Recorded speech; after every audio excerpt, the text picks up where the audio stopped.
On this day in history, we remember the remarkable individuals who shaped our world.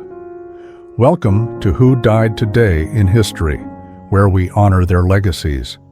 From artists to leaders, their impact lives on. If you find their stories meaningful, like, subscribe, and hit the bell to stay connected. Thank you to all our amazing channel members for your generous support. Tierney, one of Hollywood's most hauntingly beautiful actresses, died on November 6, 1991 in Houston, Texas from emphysema at the age of 70. Her death, caused by years of heavy smoking, was natural but deeply symbolic, a slow fading away of a woman whose life had long been marked by both luminous fame and private suffering. Tierney's passing reflected not only the personal toll of a turbulent life lived under the harsh glare of celebrity, but also the broader era's struggle to reconcile glamour with fragility, image with truth. During the 1940s, Tierney rose to stardom as one of 20th Century Fox's most captivating leading ladies, best remembered for her ethereal role in Laura, 1944, a film that blurred the lines between love and obsession. On screen, she embodied perfection. Off-screen, her life was scarred by tragedy. Her daughter was born with severe disabilities after Tierney contracted rubella during pregnancy, an event that plunged her into depression and eventual institutionalization. At a time when mental illness carried immense stigma, Tierney's battle reflected the hidden cost of Hollywood's demand for perfection, an industry that celebrated beauty while punishing vulnerability. By the time she withdrew from public life, Tierney had come to symbolize both resilience and the quiet dignity of survival. Her later years, spent in relative seclusion, mirrored a generation of stars who outlived their fame, but not its shadow. When she died, the public response was subdued yet reverent. Obituaries hailed her not only as one of cinema's great beauties, but as a woman who had endured, whose imperfections made her more human than divine. Her death did not alter the course of history, but it deepened her legend. In an age that increasingly re-examined the pressures faced by women in the public eye, Tierney's life and death gained renewed resonance. Film retrospectives, biographies, and documentaries reframed her story as one of courage rather than tragedy, a testament to personal recovery and self-acceptance.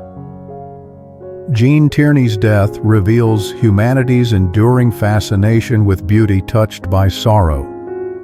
We immortalize such figures not for their flawlessness, but for their humanity, the struggle beneath the surface. Through film, photography, and remembrance, Tierney remains suspended between dream and reality, a timeless reminder that even the brightest stars cast the longest shadows.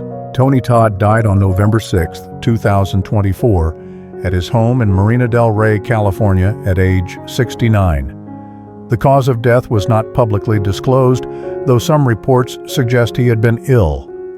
Todd's passing was natural in the sense that it was not the result of an accident or violence. The quiet moment, at his home, hints at someone departing after a long career rather than the abrupt ending of a young life. In this way, his death reflects a generational transition, a figure deeply rooted in horror cinema of the late 20th, early 21st century moving into legacy status. Todd rose to prominence playing the title role in the 1992 horror film Candyman, a character steeped in Black American history and myth, set against the backdrop of disenfranchised inner-city Chicago. His imposing physical presence, commanding voice, and genre versatility made him emblematic of a time when horror became a space to explore social themes, race, memory, myth, rather than just jump scares. His death in 2024 closes a chapter when such genre actors became icons beyond cult followings. News of Todd's death prompted an outpouring of tribute across the film and gaming industries. Studios and fans alike acknowledged his contributions to crossover genres: horror, sci-fi, and voice acting in video games.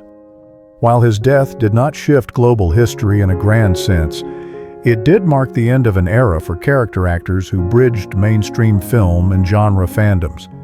His absence leaves a gap in horror's living legacy. In death, Todd's legend indeed grew. The role of Candyman remains a cultural touchstone.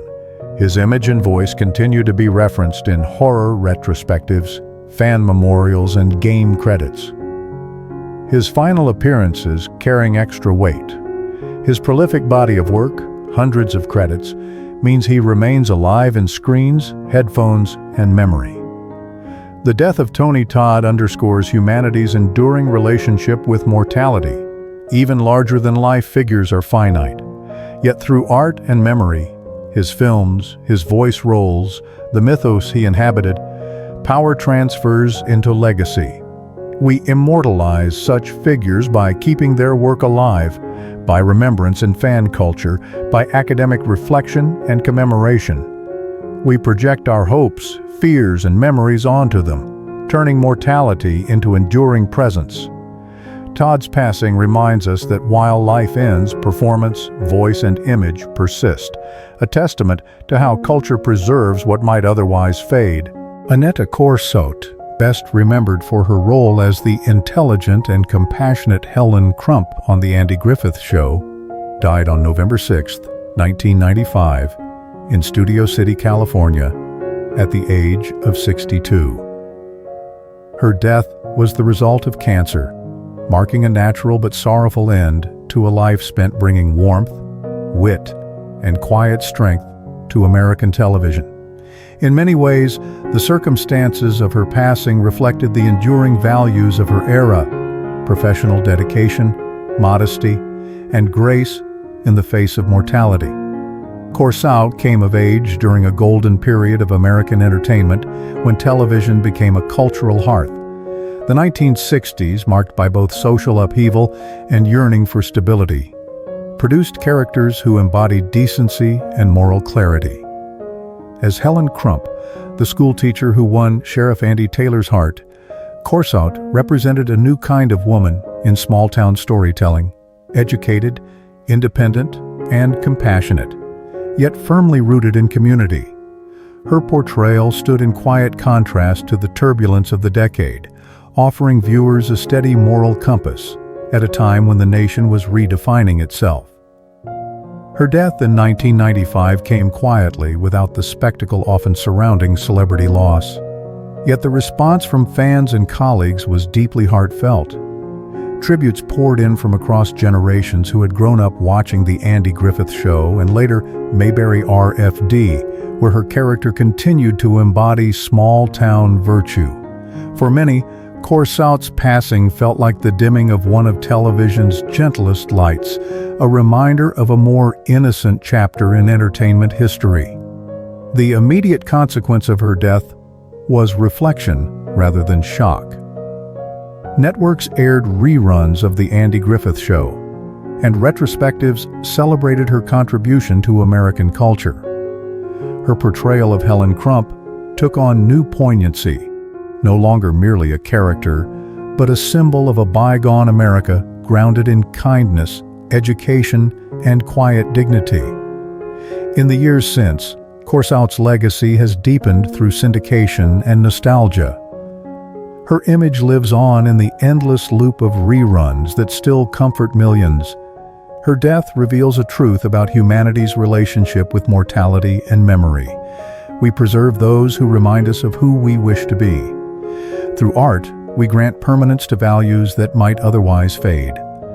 Aneta Corsaut's calm presence endures not through grandeur but through gentleness, a legacy that proves warmth can be as immortal as greatness. Carol Matthews, an American actress who graced both film and television screens during Hollywood's transitional years, died on November 6, 2014, in Murrieta, California, at the age of 94. Her death from natural causes marked the peaceful close of a long and varied life that had spanned the glamour of the studio era, the upheaval of post-war America, and the evolving face of entertainment across the 20th century. Born John Day Fell in Chicago in 1920, Matthews began her career as a model before turning to acting in the 1940s. She became known for her versatility, appearing in films such as Swamp Women, 1956, No Questions Asked, 1951, and The Desperado, 1954, and for embodying the confident, self-assured women who began to populate Hollywood narratives in the wake of World War II. Her career reflected the shifting ideals of her era, the tension between traditional femininity and emerging independence, between the starlet image crafted by studios and the growing demand for authenticity in performance. Her passing in 2014 drew modest attention, as she had long since stepped away from the public eye. Yet, in its quietness, her death symbolized the fading of a generation that helped bridge the golden age of cinema with the modern era of television. Hollywood, by then dominated by digital media and celebrity culture, paused briefly to remember the enduring grace of actors who had built their careers through perseverance rather than spectacle. The immediate consequences of her death were primarily commemorative. Fans and film historians reflected on her contributions to genre cinema and the cultural value of mid-century American film. Retrospective screenings and online tributes revived interest in her work, positioning her as part of a lineage of actresses who expanded the boundaries of female representation in Hollywood. Carol Matthews' death invites reflection on the nature of legacy. Her story illustrates how fame may fade, but influence persists in subtler forms, in the roles she played, in the archetypes she helped define, and in the artistic continuity she represents. Humanity's relationship with mortality, as her life reveals, is inseparable from our desire to remember. We immortalize figures like Matthews through film, preservation, and collective memory, ensuring that even the quietest stars continue to illuminate history long after the final curtain falls. Eduardo Palomo, one of Mexico's most beloved television and film actors, died suddenly on November 6, 2003 in Los Angeles, California, at the age of 41. His death was the result of a massive heart attack suffered while dining with friends, a natural but tragically premature end that stunned fans across Latin America. The circumstances of his passing reflected both the pressures of fame and the fleeting nature of life in an industry that thrives on youth, beauty, and energy. Palomo rose to international fame through his unforgettable role as Juan del Diablo in the telenovela Corazón Salvaje, 1993, a performance that defined an era of Latin television. His rugged charisma, passion, and emotional depth made him a symbol of romantic heroism in the 1990s, a time when Latin American media was expanding its global reach and shaping cultural identity through melodrama and storytelling. At the height of his career, Palomo embodied an ideal of masculinity that was both sensitive and strong, mirroring the region's evolving values in art and society. The suddenness of his death sent shockwaves through Mexico's entertainment industry. There were no warning signs, no lingering illness, only a collapse that silenced one of its brightest stars. In the immediate aftermath, television networks aired tributes. Fans gathered outside his home, and his colleagues spoke of his kindness and dedication. His death created a void not just in entertainment, but in the collective imagination of viewers who had come to associate him with enduring love and heroic virtue. In many ways, Palomo's death amplified his legend. The image of a vibrant, passionate actor cut down in his prime echoed classic narratives of romantic tragedy, those he had often portrayed on screen. His legacy continued through reruns of Corazón Salvaje and through the countless tributes that painted him as a symbol of Latin pride and artistic excellence. Eduardo Palomo's passing reminds us of humanity's fragile balance between vitality and mortality. We immortalize figures like him because they embody our deepest emotions: love, loss, courage, and longing. Through art and remembrance, they become timeless reflections of who we are and who we wish to be. In every performance, Palomo remains alive, a reminder that while death ends a life, it does not end a story. Joel Crothers, an American actor best known for his roles in daytime television dramas such as Dark Shadows and The Edge of Night, died on November 6, 1985, in Los Angeles, California, at the age of 44. His death was caused by AIDS-related complications, a tragedy that reflected both the personal toll of a devastating epidemic and the cultural silence that surrounded it during the 1980s. Crothers' passing was not only a loss to television, but also a mirror of a society struggling to confront illness, stigma, and compassion. At the height of his career, Crothers was a familiar face in American households. Handsome, articulate, and charismatic, he gained prominence in Dark Shadows, 1966 to 1971, as Joe Haskell and later as Miles Cavanaugh on The Edge of Night. In an era when soap operas served as both entertainment and emotional ritual for millions of viewers, Crothers represented a particular ideal of mid-century American manhood: steady, romantic, and dependable. Off-screen, he was known for his professionalism and kindness, earning admiration from peers and fans alike. However, by the early 1980s, Crothers' life intersected with one of the most turbulent public health crises of modern history.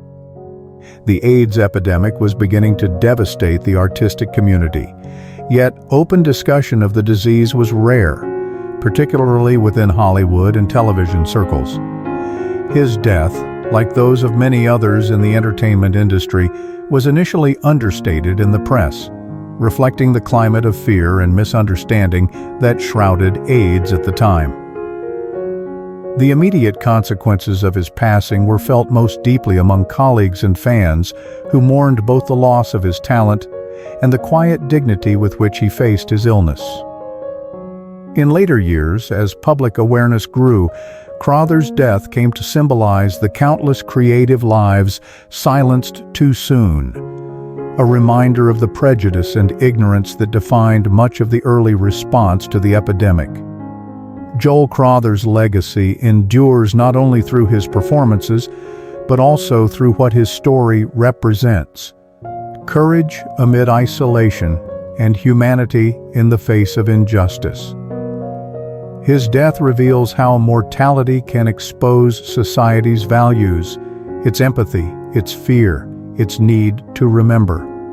We immortalize figures like Crothers through remembrance and advocacy, ensuring that art continues to speak for those who were once denied a voice. In doing so, we transform loss into a testament of resilience and grace. Catherine the Great, Empress of Russia, from 1762 until her death in 1796, died of a stroke on November 17th of that year in St. Petersburg. Her death was natural, but it marked the end of one of Europe's most transformative reigns, a period defined by enlightened absolutism, imperial expansion, and personal myth-making. The circumstances of her passing reflected both the fragility of human life and the contradictions of an age in which absolute power coexisted with a burgeoning faith in reason and progress. Catherine had ruled for 34 years, guiding Russia through a period of extraordinary cultural and political growth. A German-born princess who seized power through a coup against her husband, Peter III, she embodied ambition and adaptability. Under her reign, Russia expanded into the Black Sea region, modernized its administration, and became a central force in European politics. Yet, in her final years, age and ill health began to slow her. On the morning of her death, she was found collapsed in her private chambers, an empress felled not by enemies or rebellion, but by the inevitable limits of mortality. Her passing sent immediate ripples through the imperial court and across Europe. The succession fell to her son, Paul I, whose strained relationship with his mother shaped his subsequent rule. Catherine's death also sparked renewed scrutiny of her legacy. Enlightenment thinkers who had once admired her reforms lamented that many of her progressive ambitions, such as ending serfdom, remained unfulfilled. Yet, in the public imagination, her legend only grew. The myths surrounding her intellect, her romantic life, and her commanding will transformed her from a ruler into a symbol of female power and political genius. Catherine's death illuminated the 18th century's central tension between human frailty and imperial grandeur. It reminded her contemporaries and later generations that even the most enlightened monarchs could not master time. Yet we continue to immortalize her through art, biography, and historical debate, drawn to her contradictions: philosopher and autocrat, reformer and conqueror, woman and empress. Her life and death reveal humanity's endless fascination with power's impermanence and the desire to shape memory into immortality. In Catherine the Great, history finds not just a ruler, but a mirror of its own ambitions to control, to create, and to endure beyond death.